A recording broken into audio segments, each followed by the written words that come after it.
Hey guys, and welcome to Experience, the show where I, Indy Saggu, and my film crew take you from the largest expos to smallest outings and ask and answer one simple question. Is it worth the experience? Now guys, we're here at RTX at the Australian Technology Park in Sydney. Full disclosure, we've actually got media passes, so we didn't actually pay for anything today. However, if you were to order the tickets for today, which is a Saturday, you'll have to pay around the $44 mark. We hope to see some background stuff regarding RTX and their famous productions. Let's check it out.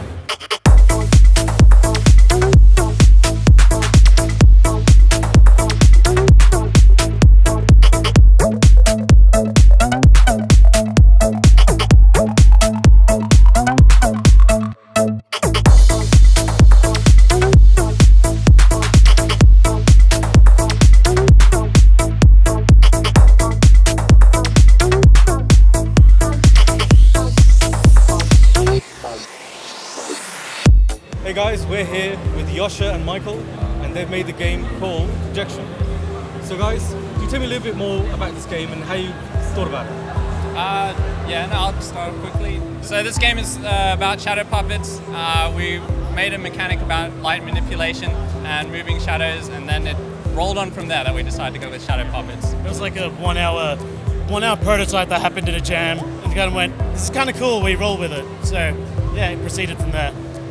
Do you take any inspiration from any other games? I think a really obvious one that's probably going to pop up is Limbo. It's got that art style we're going for, though it wasn't straight up intentional, because initially it was casting shadows, and then I was thinking shadow puppets would look great in here. Then after making a mock-up, it went, this looks a lot like Limbo, hey, and we kind of just ran with it at that point. So yeah, it kind of worked out, and people like the look of it. So I think we're doing something right. So what are your backgrounds regarding the gaming industry? Alright, I started off as doing animation, then I moved more towards design because I liked making those games. And Yosha, you were opposite. You were... So I went to uni studying computer science, digital media, which basically goes, I want to make games. But I was more into animation. But then realizing that I could actually make games out of that, sort of started delving into that, and made a few really silly games, made a game about shouting, and then eventually meeting up with the Sydney crew, the local game dev scene in Sydney, kind of just led into making more weird, strange indie games.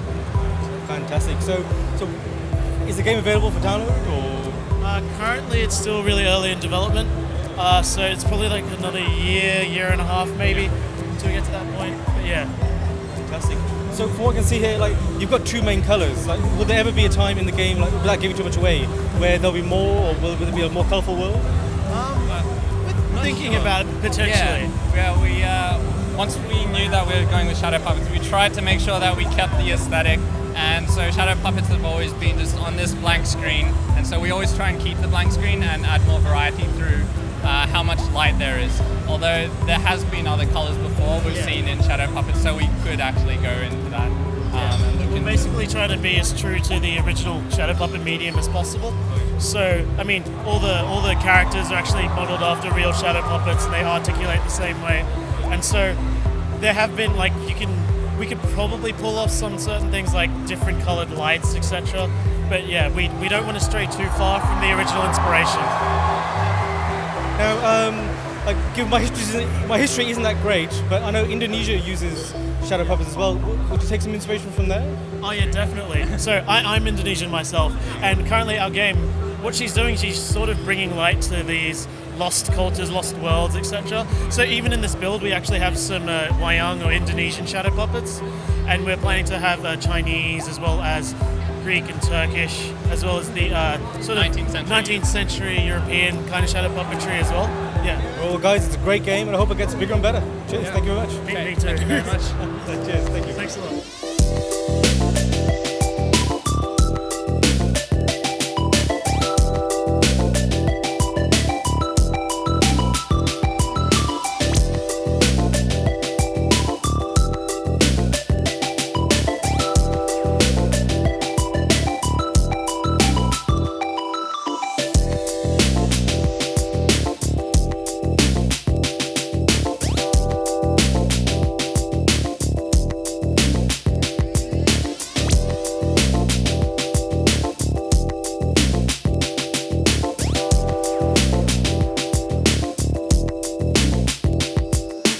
Guys, we're here with Jack in the Australian 405th Infantry Division.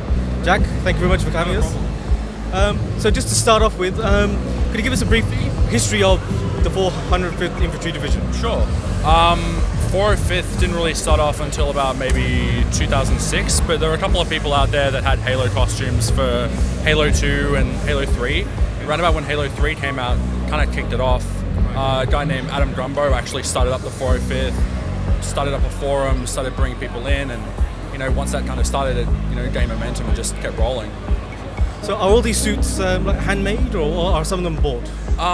Sometimes cosplayers will commission suits, so people can buy suits. A lot of the members that we have here today have built their own suits or have produced the materials to construct those suits. So they're 3D printed or they're cast in resin, made out of pepakura.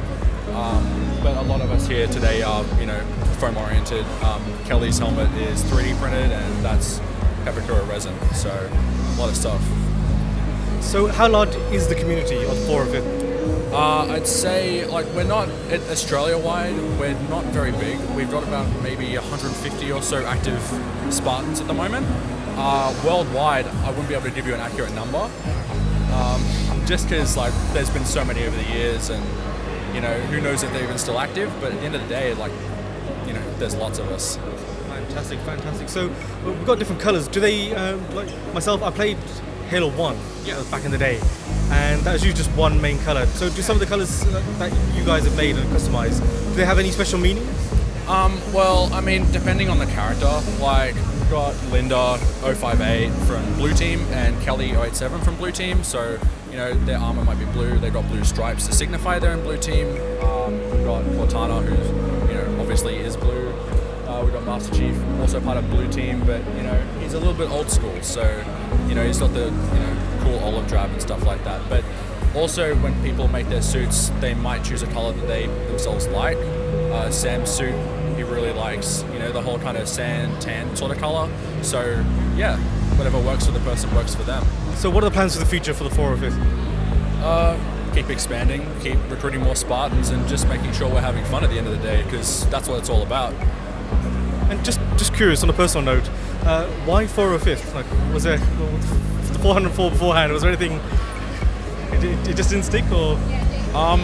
Well, I mean, myself and Danielle, who's in the Kelly suit, we started up a group before that, which was kind of small, and then eventually we were like, well, let's reach out to the 405th. Let's see, next logical evolution would be to go to the 405th, and now we're standing here today, we've got a booth, we've got so many Spartans here today, and I'm just really happy we've made it this far, and we'll keep going. Keep it strong. Yeah. And thank you very much, Jack, and we hope you have a great time here. No worries. Cheers, thank you. Good to meet you. Likewise.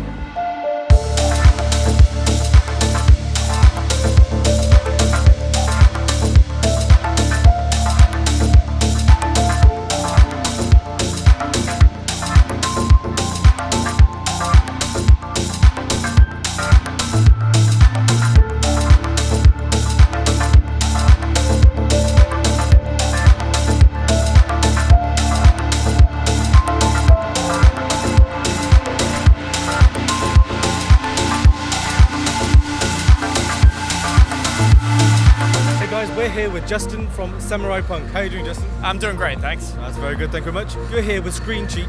Can you tell us a little bit about the game? Okay, so Screen Cheat is a first-person shooter where everyone is invisible, so you have to screen cheat. So where did that inspiration come from? So we started throwing around a bunch of ideas, and all of the ideas we had at the time revolved around sort of two people seeing the world differently in a split-screen environment. We realized every idea we had was ruined by screen cheating. So eventually we just sort of went, stuff it, let's just make a game about screen cheating. So when did you guys start? What's the history behind this game? We started at the start of 2014. We had an event where we made games in 48 hours. So that's where we first made the prototype of Screen Cheat, and we realized we had something that was worth running with and turning into a full game. So since then we've been full-time on the game. We launched on PC late 2014. Since then we've just been doing continual updates to PC, added heaps more content, and right now we're looking to bring it to Xbox One and PS4, so that'll be launching Q1 this year. That's really good. The fact that you come so far as well. Any future developments? So would it be more like a story mode added, or would there be maybe some sort of harder levels, or anything like that? Yeah, so we've been doing a lot of different stuff over the past year and a half, sort of since releasing. We've added bots and things like that, so people can play a bit of single player. With time trials as well, so lots of different things like that. But yeah, we're pretty much feature wrapped now. We're adding a few little, mostly usability stuff for the console version. So there'll be probably one last console patch, PC patch, and we'll be then launching on consoles. We might come back to the game, but probably we're just gonna move on to new things after that. Always, thank you very much, Justin. Thank you. Take care. Cheers.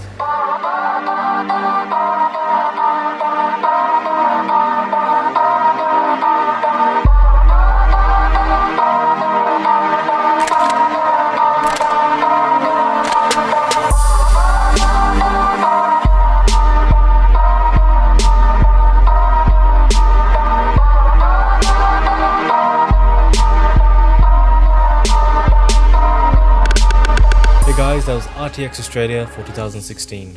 It was also the first time the event was held here. The event organisers severely misjudged the venue for the amount of tickets sold.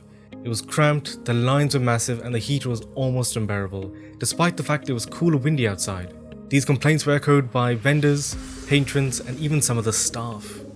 The Rooster Teeth special guests, however, did everything in their power to keep fans entertained. They really gave 110%.